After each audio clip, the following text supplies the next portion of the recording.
بسم اللہ الرحمن الرحیم۔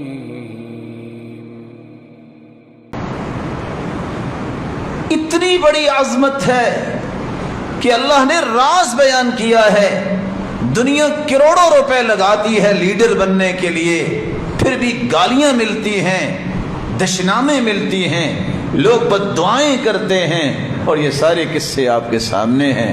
لیکن قرآن نے یہ کہا ہے وَجَعَلْنَاهُمْ أَئِمَّةً يَهْدُونَ بِأَمْرِنَا لَمَّا صَبَرُوا وَكَانُوا بِآيَاتِنَا يُوقِنُونَ۔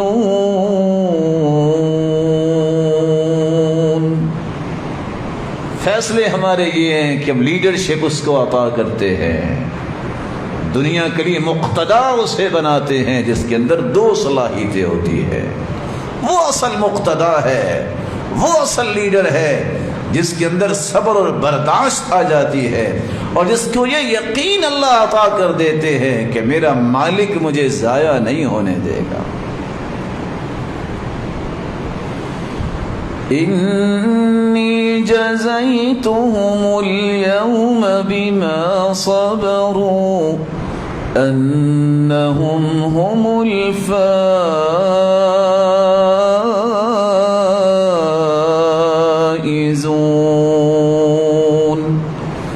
یہ اللہ کی سٹیٹمنٹ ہے، جو صبر کرنے والا ہے خوش ہو جائے، میں کبھی دنیا میں اسے کامرانی اور نجات سے محروم نہیں کروں گا، کبھی بھی شکست اس کے قدموں کے پاس نہیں آئے گی، اس کے قدم اٹھیں گے تو کامیابی کی طرف، اور قیامت کے دن بھی میں کامیاب لوگوں کی صف میں سے کھڑا کروں۔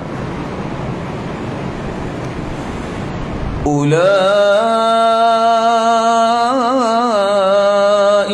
یؤتون اجرهم مرتین بما صبروا۔ ہر نیکی کرنے والے کو اس کی نیکی کا بدلہ ملتا ہے ایک مرتبہ۔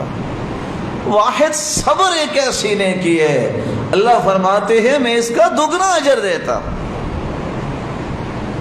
بلکہ فرمایا انما یوفی الصابرون اجرهم بغیر حساب۔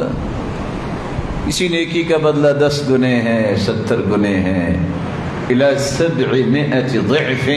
صحیح بخاری اور مسلم کی روایت 700 گنا ہے۔ لیکن صبر ایک ایسی نیکی ہے، اجرہم بغیر حساب۔